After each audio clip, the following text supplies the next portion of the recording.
कहानी शुरू होती है यॉन सी यून से, एक बेहद होशियार लड़का जिसकी जिंदगी का एक ही फोकस है, पढ़ाई। इसी वजह से उसका कोई खास दोस्त नहीं है। दूसरी ओर है उसका क्लासमेट योंग बिन, जो खुद भी काफी तेज है, लेकिन उसकी सोशल लाइफ काफी एक्टिव है, दोस्तों की भरमार, पार्टीज और मस्ती। मगर पढ़ाई में सी यून का मुकाबला नहीं कर पाता। और तो और योंग बिन कभी स्कूल का बदमाश भी रह चुका है। कमजोरों को तंग करना उसकी पुरानी आदत है। एक दिन उसका ध्यान सी यून पर जाता है। उसे लगता है कि सी यून तो सीधा साधा है, मजाक उड़ाना आसान होगा। लेकिन सी यून वो लड़का नहीं है जो किसी के सामने झुक जाए। उल्टा वो योंग बिन को आंखों में आंखें डालकर बोलता है, जरा संभल कर। बात योंग बिन को चुभती है और वो गुस्से में सी यून को मारने ही वाला होता है कि तभी मैदान में एंट्री होती है बेसबॉल टीम की। वो एक लड़के सूहो को ढूंढ रहे हैं क्योंकि उनके कप्तान की गर्लफ्रेंड को सूहो से कुछ ज्यादा ही दिलचस्पी हो गई थी। कप्तान आरोप लगाता है कि सूहो ने फ्लर्ट किया, लेकिन सूहो बिल्कुल टशन में जवाब देता है, वो तो खुद मेरे पीछे पड़ी है। सुनते ही कप्तान भड़क जाता है, लेकिन सूहो का जवाब होता है एक्शन में। वो अकेले ही पूरी टीम की धुलाई कर देता है, जैसे वो कोई फिल्मी हीरो हो। लड़ाई खत्म होने के बाद वो सी यून की गिरी हुई चीजें उठाकर माफी मांगता है। इतना टफ और फिर भी शालीन। आगे पता चलता है कि सी यून के पापा एक बेहतरीन एथलीट थे और माँ बहुत बुद्धिमान, लेकिन दोनों का तलाक हो चुका है। सी यून अब अपने पापा के साथ रहता है और माँ को गर्व महसूस कराने के लिए जी जान से पढ़ाई करता है। अगले दिन वो स्कूल जल्दी पहुँचता है और देखता है कि सूहो वहीं सो रहा है। उस दिन पीटी क्लास होती है और योंग बिन सी यून की यूनिफॉर्म डस्टबिन में फेंक देता है, जिससे साई यून को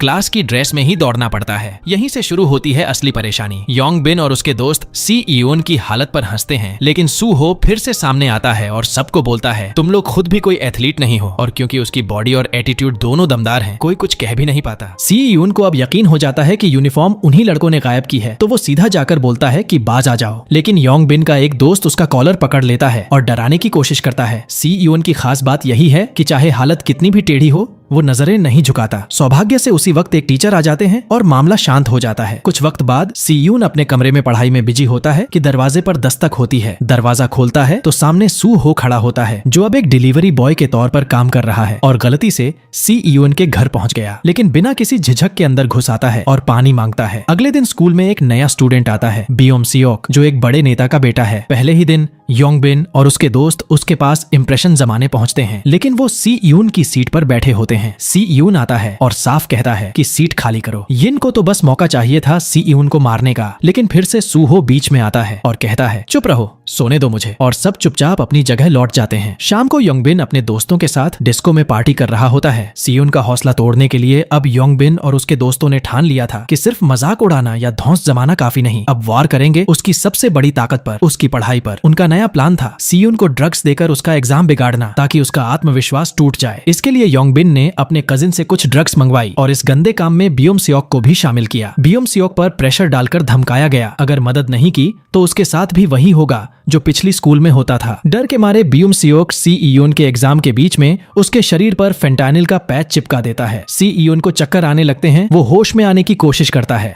खुद को झटका देने की कोशिश करता है, लेकिन तब तक टाइम खत्म हो चुका होता है। जब पेपर खत्म होता है और वो अपनी आंसर शीट देखता है, उसे एक ही गलती नजर आती है, बस एक, बट दैट वाज इनफ। वो अंदर तक हिल जाता है, गुस्से से आग बबूला हो जाता है और सीधे जा पहुंचता है योंग बिन के पास। फिर होता है धमाकेदार पल। सी यून, जो अब तक शांत और पढ़ाकू माना जाता था, योंग बिन की जबरदस्त धुलाई करता है, इतनी बुरी कि उसके दोस्त सिर्फ खड़े रहकर तमाशा देखते रह जाते हैं। तभी सूहो आता है और उसे रोकने की कोशिश करता है, कहता है, बस कर यार, बहुत हो गया। लेकिन सी यून की आंखों में अब भी गुस्से की आग जल रही थी। वो कहता है, इससे कुछ नहीं सीखा, अब तू भी। और सूहो से भी भिड़ने को तैयार हो जाता है। लेकिन सूहो क्लास का सबसे दमदार फाइटर था, वो बड़ी आसानी से सी यून को रोक लेता है। फिर एक टीचर आ जाती है और लड़ाई को वहीं खत्म करवाती है। इस भिड़ंत का अंजाम ये होता है कि योंग बिन की नाक टूट जाती है और उसकी माँ स्कूल में पहुंचकर मांग करती है कि सी यून को स्कूल से निकाल दिया जाए। मगर सी यून बड़ी ठंडक से कहता है, मैम, आपका बेटा स्कूल में ड्रग्स लाया है, किसे निकालना चाहिए ये आपको तय करना चाहिए, और सबूत सामने रख देता है। वो सुनते ही माँ चुप हो जाती है और समझ जाती है कि केस उल्टा भी पड़ सकता है, इसलिए शिकायत नहीं करती। अगले दिन योंग बिन के दोस्त बदला लेने की सोचते हैं और सी यून को स्कूल के बाद लड़ाई के लिए चैलेंज देते हैं। लेकिन सी यून कहता है, क्यों इंतजार करना, अभी निपटा लो। सब बाथरूम में जाते हैं, जहाँ सी यून दरवाजा बंद कर देता है। लेकिन इस बार उसका इरादा लड़ने का नहीं था, ये था उसका माइंड गेम। वो सिर्फ इतना डर पैदा करता है कि अगली बार कोई उसके सामने खड़ा होने की हिम्मत न करे। उसकी ये चाल काम करती है और क्लास में उसकी इमेज बन जाती है, एक कमजोर मगर दिमागदार हीरो की। उधर अस्पताल में योंग बिन अपने कजिन को कॉल करता है। अब वो सी यून को सबक सिखाने के लिए उसे हायर करना चाहता है। लेकिन दूसरी ओर सी यून और सूहो की दोस्ती गहरी होने लगती है। पहले लड़ाई, फिर बातें, और अब दोनों ज्यादा वक्त एक दूसरे के साथ बिताने लगे थे। पूरी स्कूल में अफवाह उड़ जाती है कि ये दोनों अब बेस्ट फ्रेंड्स बन गए हैं। इसी बीच बियोम सियोक भी सी ईयून के करीब आना चाहता है, लेकिन साई ईयून साफ कहता है मुझसे दोस्ती की एक्टिंग मत कर। स्कूल से बाहर निकलते वक्त योंग बिन पहले से कुछ गुंडों के साथ सी ईयून का इंतजार कर रहा होता है। वो लोग उसे उठा ले जाते हैं किसी सुनसान जगह पर पीटने के लिए। बियोम सियोक ये सब देख लेता है और बिना समय गंवाए सूहो को बताने भागता है। सूहो पहले तो इनकार करता है, कहता है मुझे किसी पंगे में नहीं पड़ना, लेकिन फिर बियोम सियोक उसे पैसों की पेशकश करता है। सूहो मान जाता है और दोनों निकल पड़ते हैं सी ईयून की मदद करने। इस बीच सी ईयून पर हमला हो चुका है, लेकिन वो इतना समझदार है कि हालात को अपने फेवर में मोड़ने के लिए एक स्ट्रेटेजी बना लेता है। उसका प्लान काम करता है और वो एक एक करके सबको चकमा देने लगता है। मगर योंग बिन का कजिन, जो वाकई में ताकतवर है, फिर से उठ खड़ा होता है और एक जानलेवा हमला करने के लिए बढ़ता है। योंग बिन अब पूरी तरह से आपा खो चुका था। उसका अगला निशाना था सी ईयून के हाथ। हाँ, वो उसके हाथ तोड़ना चाहता था ताकि वो कभी दोबारा न लिख सके, न पढ़ सके। लेकिन ठीक उसी वक्त जैसे किसी हीरो की एंट्री होती है, सूहो आ जाता है। वो पूरे गुस्से में उन गुंडों से कहता है बस बहुत हो गया, लेकिन योंग बिन का कजिन मानने को तैयार नहीं था। अब बात बन चुकी थी इज्जत की। फिर होती है क्लासिक भिड़ंत, सूहो वर्सेस योंग बिन का कजिन। दोनों दमदार फाइटर्स, लेकिन सूहो का लेवल ही कुछ और था। उधर बाकी गुंडे सी यून को पीट रहे थे, लेकिन तभी बियोम सियोक भी वहां पहुंचता है और सी यून की मदद करता है। जब योंग बिन का कजिन देखता है कि सब उसके खिलाफ खड़े हो चुके हैं, वो हार मान लेता है और कहता है लड़ाई खत्म। फिर वहां से चला जाता है योंग बिन को अकेला छोड़कर। सी यून, जो अंदर से बेहद शांत और समझदार था, कहता है अब बहुत हो गया, छोड़ो ये सब और भूल जाओ। लड़ाई खत्म होने के बाद तीनों, सी यून, सूहो और बियोम सियोक, अब दोस्त बन चुके थे। सूहो कहता है अब जब लड़ाई की वजह से लेट हुआ हूँ तो तुम दोनों को मेरी नौकरी में हाथ बंटाना पड़ेगा। तीनों एक छोटे से स्टोर में काम करते हैं और काम खत्म होने के बाद बैठते हैं डिनर पर। उसी दौरान बियोम सियोक शर्मिंदा होकर सी यून से माफी मांगता है और सी यून बिना कोई शिकवा किए उसे माफ कर देता है। फिर होता है एक दिल पिघलाने वाला पल। सूहो अपने हाथों से सी यून को खाना खिलाता है और सी यून की जिंदगी में पहली बार दोस्ती का एहसास पूरी तरह से बस जाता है। लेकिन दूसरी तरफ कहानी में ट्विस्ट अभी बाकी था। वो गुंडे जो सी यून को पीट चुके थे, असल में खुद एक और बड़े माफिया के शिकार थे। उस असली बॉस ने, जिसे सब साइको कहते थे, जानबूझकर अपने ही एक आदमी का हाथ तोड़वा दिया ताकि उसे बहाना मिल जाए और फिर वो मांग सके 15 लाख का हर्जाना। सी यून और उसके दोस्तों के लिए अब ये सिर्फ लड़ाई नहीं, ब्लैकमेलिंग की जंग बन चुकी थी। अगली सुबह तीनों दोस्त एक साथ रिलैक्स करने के लिए मिलते हैं, लेकिन सी यून तो बिना पढ़े रह ही नहीं सकता, इसलिए जाने लगता है। तभी सूहो कहता है चल एक शर्त लगाते हैं, देखते हैं कौन किससे बेहतर है। शर्त में सूहो हारता है और सी यून खुशी खुशी घर की ओर निकल पड़ता है। लेकिन रास्ते में उसका सामना होता है उस गुंडे की बहन से, जिसने सी यून को पहले मारा था। वो सी यून को रोक कर कहती है चलो कुछ खा आते हैं, और फिर बोलती है मुझे तो रफ लड़के ही पसंद हैं। सी यून कुछ समझ नहीं पाता, लेकिन हाँ, वक्त अच्छा बीतता है। अगले दिन योंग बिन स्कूल आता है अपना सामान लेने, लेकिन जाने से पहले सी यून से रिक्वेस्ट करता है कि उसके साथ पार्किंग तक चले, क्योंकि वो एक डिक्लेरेशन देना चाहता है कि फेंटेनिल उसका नहीं था। सी यून मान जाता है, लेकिन उसे नहीं पता था कि ये सब एक चाल थी। पार्किंग में पहले से उस गैंग का बॉस बैठा होता है, जिसने पूरा गेम प्लान किया था। वो कहता है तुम लोगों ने योंग बिन को मारा है, अब उसका हर्जाना भरना पड़ेगा 15 लाख, और धमकी देता है कि अगर पैसे नहीं मिले तो हालात बहुत खराब हो जाएंगे, नहीं तो कर्ज लेना पड़ेगा, और जब चुकता नहीं कर पाओगे तो जिंदगी भर उसके लिए काम करना पड़ेगा। यही था उस गैंग का असली तरीका, लोगों को कर्ज के जाल में फंसाकर उनका इस्तेमाल करना। अगले कुछ दिन पूरे गैंग के लोग साई ईयून और उसके दोस्तों का पीछा करते रहते हैं, जिससे साई ईयून तंग आ जाता है। वो अपनी नई दोस्त से बात करता है, जो उसे पूरे गैंग के सिस्टम के बारे में बताती है। कहती है कि उस बॉस से उलझना अपनी बर्बादी को न्योता देना है। वो उसे समझाती है कि खुद की भलाई के लिए पैसा दे दो और इस पागल इंसान से दूर रहो। उधर बियोम सियोक, जो अब अपने दोस्तों के लिए कुछ भी करने को तैयार था, अपने पापा की घड़ी चुरा लेता है और उसे बेचकर 15 लाख का इंतजाम कर लेता है। लेकिन क्या पैसे देना ही हल है? सी यून की प्लानिंग अब अपने आखिरी पड़ाव पर थी। जब बियोम सियोक ने पैसे जुटा लिए, सी यून और बाकी दोस्तों ने फैसला किया कि उन्हें ये पैसे नहीं देने चाहिए, बल्कि सीधे पुलिस को बुलाकर इस पूरे गैंग का खेल खत्म करना चाहिए, क्योंकि अगर एक बार पैसे दे दिए तो फिर कभी पीछा नहीं छूटेगा। सी यून बताता है कि उसने सबूतों का लोकेशन ट्रेस कर लिया है, वो सब उस गैंग लीडर के घर में मौजूद है, बस पुलिस को वहां ले जाना होगा। लेकिन इस मिशन की शुरुआत सूहो करेगा। वो सबसे पहले उस क्रिमिनल के घर जाएगा और अपनी बेटिंग ऐप का आइडिया उसे बेचने की कोशिश करेगा ताकि उसका विश्वास जीत सके। फिर क्या था, प्लान तुरंत शुरू होता है। सूहो बताता है कि उसे उसकी ऐप के बारे में सब पता है और एक बड़ा ऑफर लेकर आया है, पूरी स्कूल को एक जुए के अड्डे में बदलने का ऑफर। वो क्रिमिनल इस आइडिया से इतना खुश होता है कि सूहो को अपने गैंग में शामिल करने को तैयार हो जाता है। वहीं लड़की जो सी इयोन की दोस्त है उसे सही लोकेशन भेज देती है ताकि वह पुलिस लेकर पहुंच सके। लेकिन बियोम सियोक को ये सब बहुत खतरनाक लग रहा था। डर के मारे वो खुद पैसे लेकर सीधे उन गुंडों के पास चला जाता है ताकि ये सारा मामला यहीं खत्म हो जाए। पर अफसोस अब बहुत देर हो चुकी थी। सूहो जब उस गैंग के अड्डे पर पहुंचता है तो लीडर उसकी बातों पर शक करता है और बिना कुछ बोले पीछे से हमला कर देता है। तभी वो सूहो का फोन चेक करता है और उसे पता चलता है कि सी इयोन पुलिस लेकर आने वाला है। वो तुरंत अपने चमचों को हुक्म देता है कि सारे सबूत जला दो और भागने की तैयारी करो। लेकिन तभी बियोम सियोक वहां पहुंच जाता है पैसे लेकर। पर अब पैसे भी बेकार हो चुके थे, उनकी जान खतरे में थी। जब सी यून पुलिस लेकर वहां पहुंचता है तो पूरी जगह खाली मिलती है। पुलिस को लगता है कि ये सब कोई फालतू ड्रामा था और वो नाराज होकर लौटने लगती है। लेकिन सी यून हार मानने वालों में से नहीं था। वो घर के अंदर घुसता है पर अब वहां कोई सबूत भी नहीं बचा था। तभी उसे उसकी दोस्त का कॉल आता है। वो बताती है कि सब अब असली बॉस के पास जा रहे हैं और उसे लोकेशन भेजती है। साथ ही चेतावनी देती है अगर पुलिस को टाइम पर नहीं लाया गया तो हम सबकी जान जा सकती है। सी यून फिर से निकलता है और उसी वक्त योंग बिन का कजिन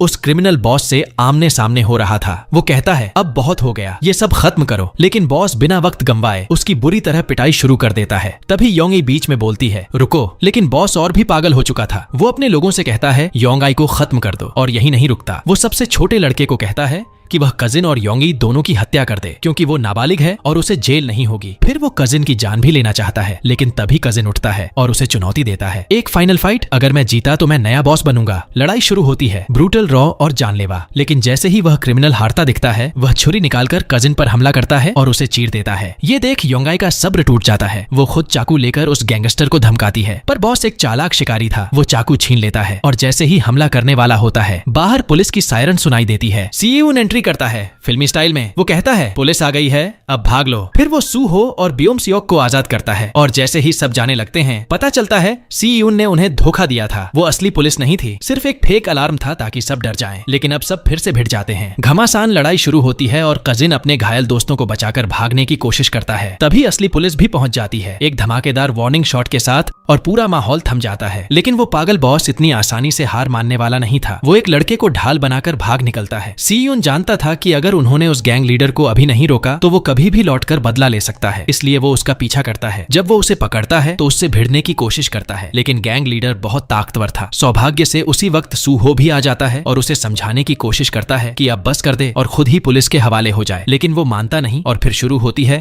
तीनों की एक जबरदस्त भिड़ंत। सूहो बहुत स्ट्रांग था लेकिन लीडर की फुर्ती और चालाकी कहीं ज्यादा थी। वो लगभग सूहो को खत्म ही कर देता। लेकिन तभी सीयून फिर से उठता है और दोनों मिलकर उसे जमीन चटा देते हैं। दूसरी ओर कजिन खुद को पुलिस के हवाले कर देता है ताकि बाकी दोस्त बचकर निकल सकें। रात होते होते पुलिस के पास पूरे गिरोह के खिलाफ सबूत इकट्ठा हो जाते हैं और सभी बदमाशों को एक एक कर गिरफ्तार कर लिया जाता है। सीयूएन और उसके दोस्त भी पुलिस स्टेशन पहुंचते हैं और अपना बयान देते हैं। लेकिन चौंकाने वाली बात ये थी कि पुलिस बिना उनके गार्डियन को बुलाए उन्हें जाने देती है। शर्त बस इतनी थी कि वो इस बारे में किसी से कुछ नहीं कहेंगे। ये सब बियोम सियोक के पिता की वजह से हुआ जो असल में एक बहुत बड़े कांग्रेसी नेता थे। उन्होंने अपनी राजनीतिक छवि बचाने के लिए सब कुछ दबा दिया। फिर एक नया मोड़ आता है। बियोम सियोक उस क्रिमिनल से मिलने जाता है और उसका सेक्रेटरी बताता है कि उसके पिता ने उसे बदला लेने का हुक्म दिया है। लेकिन जब सेक्रेटरी उसे सिखाता है कि कैसे मारना है बियोम सियोक कर ही नहीं पाता। वो चक्कर खाकर कमरे से बाहर निकल जाता है।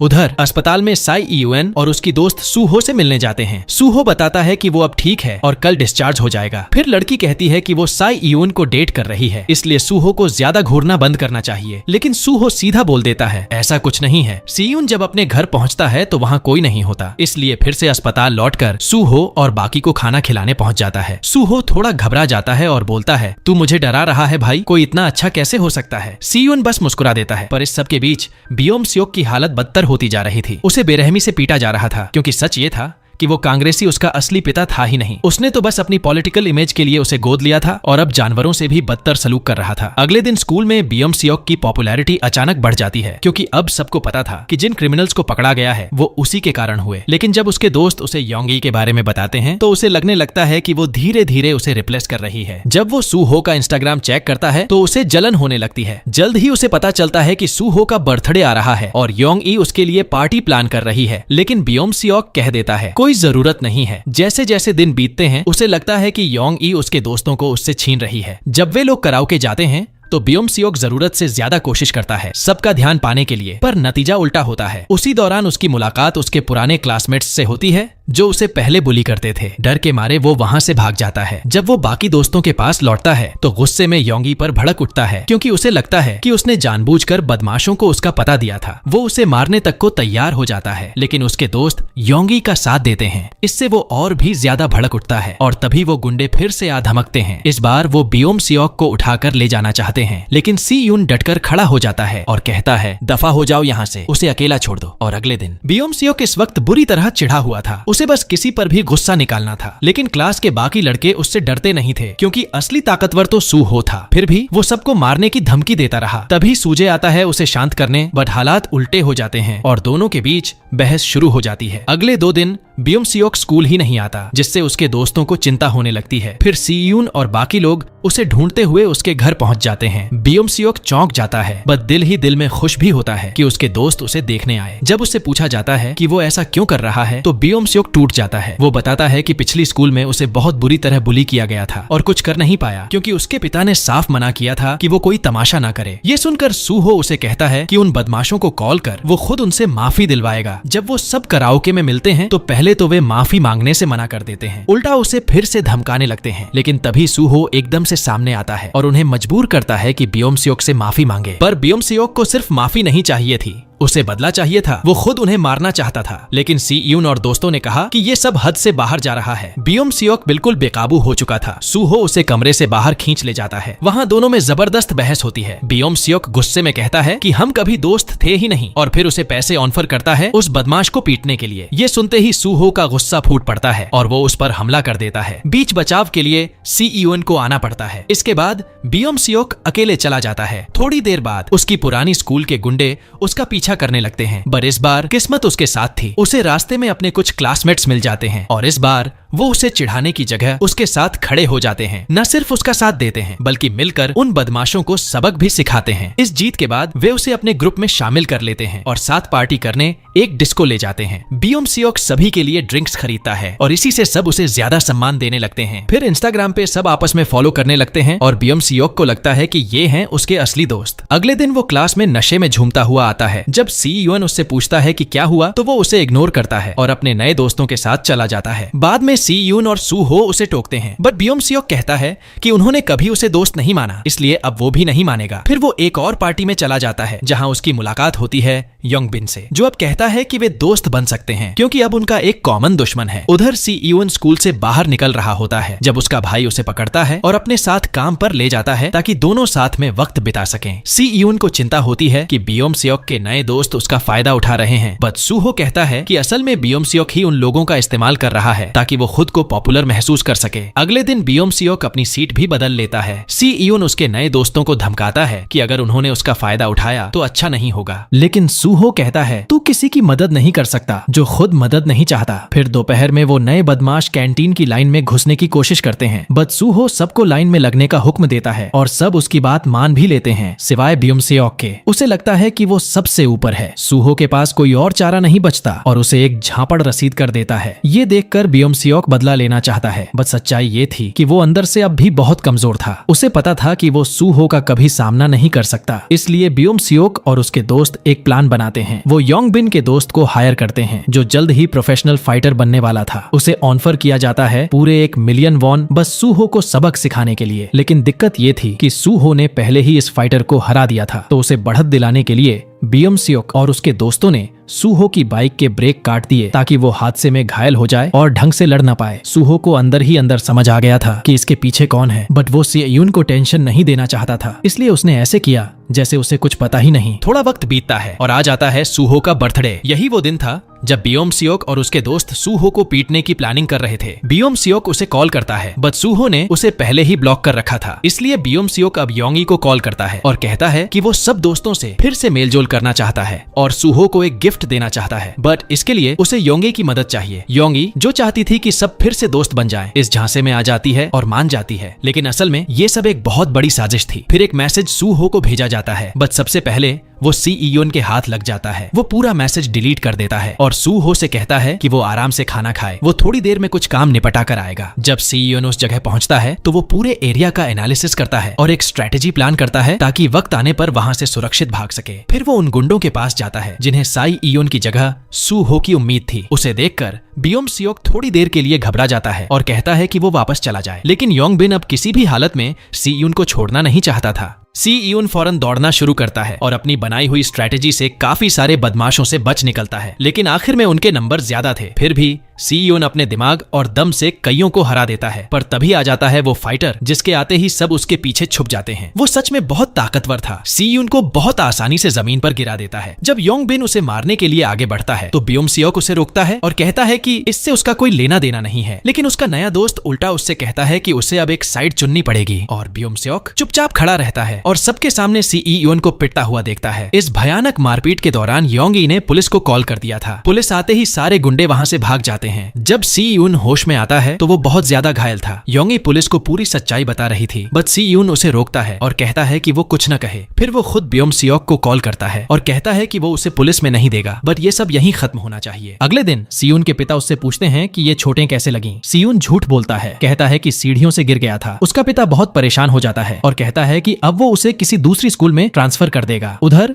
सूहो को चिंता होने लगती है क्योंकि स्कूल का सबसे होशियार लड़का सी यून 2 दिन से स्कूल ही नहीं आया था। वो सी यून के घर पहुंचता है बट कोई दरवाजा नहीं खोलता। अब उसकी चिंता और बढ़ जाती है। अगले दिन सूहो बियोम सियोक के दोस्तों से कहता है कि उन्हें उसकी बाइक की मरम्मत का खर्च देना होगा। डर के मारे वो सब मान जाते हैं। फिर सूहो उन सबको पकड़ता है और जोरदार तरीके से मारता है ताकि वो सब सच उगल दें। जब उसे सब कुछ पता चलता है तो वो सीधा योंगाई के पास जाता है और पूछता है कि सी यून किस अस्पताल में है। योंगी बताती है कि उसे डिस्चार्ज कर दिया गया है, बट साथ ही चेतावनी देती है कि वो कोई बेवकूफी ना करे क्योंकि सी यून ने ये सब कुछ सिर्फ इसलिए सहा ताकि कोई और लड़ाई न हो। इसके बाद सूहो अपने दोस्त सी यून के घर पहुंचता है और सी यून ऐसे पेश आता है जैसे कुछ हुआ ही नहीं। लेकिन सूहो अपने दोस्त से अलविदा कहने गया था क्योंकि उसने तय कर लिया था कि वो रात को उन गुंडों से लड़ाई करेगा। दूसरी तरफ बियोम सियोक से बात करता है और कहता है कि वो उसे वही देगा जो वो हमेशा से चाहता था। बियोम सियोक फौरन अपने फाइटर को कॉल करता है और कहता है टाइम आ गया है सूहो को खत्म करने का। उसी वक्त योंगी कॉल करती है सी यून को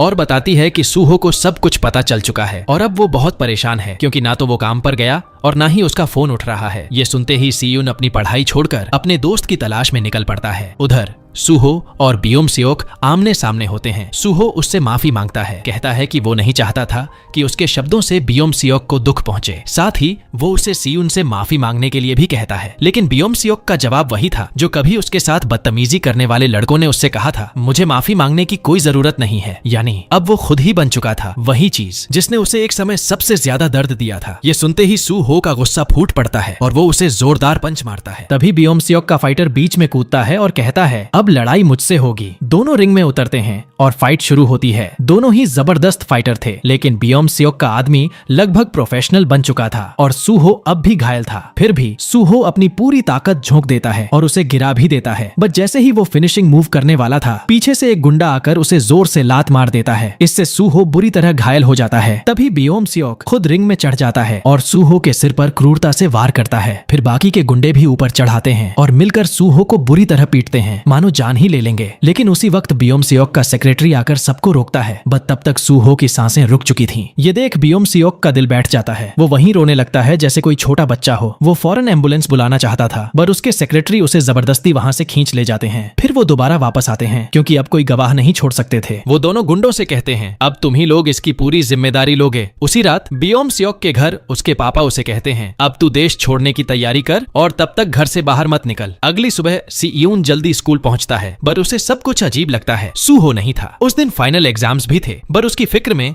साई यूएन का पूरा पेपर बिगड़ जाता है। फिर उसे असली सच्चाई पता चलती है, सूहो कोमा में है। बियोम सियोक के सेक्रेटरी ने ऑफर दिया है कि वो सारे मेडिकल खर्च उठाएंगे, बट इसके बदले उसकी दादी को कुछ पेपर्स पर साइन करने पड़े ताकि वो लोग कानून से बच जाएं। अपने दोस्त को उस हालत में देखकर सी यून खुद को बहुत दोषी मानता है। पूरा दिन वो उसके पास बैठा रहता है। योंग ई उसे समझाती है कि अब घर जाओ, अभी और एग्जाम्स बाकी हैं। बट अब सी यून के लिए पढ़ाई बेमतलब हो चुकी थी। अब तो बस एक चीज थी, बदला। अगले दिन वो सीधा योंगबिन के स्कूल पहुंचता है और उसे जोरदार हमला कर देता है। फिर उसे धमकी देता है, बता वो फाइटर कहाँ है जिसने सूहो को मारा। योंगबिन वैसे भी डरपोक था, सब कुछ उगल देता है। इवन वो वीडियो भी दिखाता है जिसमें सूहो की बेरहमी से पिटाई हो रही थी। उसी वक्त योंगी पहुंचती है ब्योम-स्योक के घर और कहती है, तू डरपोक है कायर। लेकिन ब्योम-स्योक उल्टा उसे ही दोष देने लगता है, अगर तू हमारे बीच नहीं आती तो कुछ भी नहीं होता। सीयून सीधा पहुंचता है उस जिम में जहां वो फाइटर ट्रेन करता था। वो उसे चुपचाप पीछे से अटैक करना चाहता था, लेकिन फाइटर के रिफ्लेक्सेस गजब के थे। वो आसानी से उसका वार टाल देता है और मुस्कुराकर कहता है, तू बहुत ही कमजोर है मेरे लिए, घर जा, स्कूल की घंटी बजेगी तुझसे पहले। लेकिन सीयून आज कुछ और ही ठान कर आया था, उसे अपने दोस्त का बदला लेना था। वो वही स्टाइल अपनाता है जो उसके भाई ने उसे सिखाया था। शुरुआत में फाइटर भारी पड़ता है, बट सीयून की सबसे बड़ी ताकत थी उसका दिमाग। वो हर बार कोई ना कोई तरीका निकाल ही लेता था और आखिरकार वो फाइटर को जमीन पर गिरा देता है। अब फाइटर उससे रहम की भीख मांग रहा था, बट सीयून को रहम नहीं बदला चाहिए था। वो उसका टखना तोड़ देता है, सिर्फ उसकी हड्डी नहीं, उसकी प्रोफेशनल करियर भी वहीं खत्म कर देता है। उधर स्कूल में ब्योम-स्योक का बाप खुद पहुंचा होता है, ये देखने की कहीं किसी ने कुछ बोला तो नहीं, बट टीचर लोग वैसे ही बिके हुए थे, सब उसके इशारों पर चल रहे थे। तभी अचानक एग्जाम के बीचों बीच साईयूएन क्लासरूम में घुसता है, हाथ में फायर एक्सटिंग्विशर और आंखों में आग, और वो शुरू हो जाता है एक एक कर सारे गुंडों को वहीं धो देता है। फिर वो सीधा जाता है ब्योम-स्योक के पास और कहता है, ये सब तेरी वजह से हुआ है। ब्योम-स्योक चुपचाप मान जाता है, हाँ सब मेरी गलती है, मुझे मार दे। लेकिन सीयून उसे नहीं मारता क्योंकि वो जानता था कि गिल्टी कॉन्शियंस उससे बड़ी सजा कोई नहीं। फिर जैसे ही टीचर्स उसे रोकने आते हैं, सीयून अपनी नंगी मुट्ठी से शीशा तोड़ देता है और गरज कर कहता है, मेरे रास्ते से हट जाओ। अब सीयून अंदर से पूरी तरह टूट चुका था। वो सीधा जाता है सूहो के पास और थकावट से वहीं सो जाता है। सपने में सूहो उससे कहता है, तू सच में पागल हो गया है। सीयून रोते हुए माफी मांगता है, बट सूहो मुस्कुराकर कहता है, ये तेरी गलती नहीं है। कुछ समय बाद ब्योम-स्योक को देश से बाहर भेज दिया जाता है क्योंकि अब उसका बाप भी उसे अपने पास नहीं चाहता था। योंग-आई को भी बेहद पछतावा था, इसलिए वो भी सबकी जिंदगी से गायब हो जाती है। ब्योम-स्योक का बाप कोशिश करता है कि सीयून को सबका दोषी ठहराकर उसे सुधार गृह भेज दे, बट सीयून के पास सबूत था, वो वीडियो जिसमें सब कुछ रिकॉर्ड हुआ था। मजबूरी में ब्योम-स्योक के बाप को पीछे हटना पड़ा और सायून को एक नई स्कूल में ट्रांसफर किया गया। एक नया शहर, एक नई शुरुआत। लेकिन जिस स्कूल में उसका एडमिशन हुआ, जॉन डॉन पो स्कूल, वो स्कूल कम और एक अंडरग्राउंड फाइट क्लब ज्यादा लगता था। पहले ही दिन वहां की हवा में तलखी थी, लेकिन सीयून अब पीछे हटने वालों में से नहीं था। तभी एक स्टूडेंट उससे भिड़ने आ गया और सीयून तैयार था। तू चाहता है फाइट, तो चल फिर। और यहीं खत्म होती है ये कहानी। याद रखिए, ये तो सिर्फ पहला सीजन था और सीजन 2 का वीडियो बहुत जल्द आने वाला है, इसीलिए चैनल को सब्सक्राइब करना और बेल आइकन दबाना बिल्कुल मत भूलिए। अगर आपको ये रिकैप पसंद आया हो तो वीडियो को लाइक जरूर कीजिए। मिलते हैं अगले धमाकेदार वीडियो में।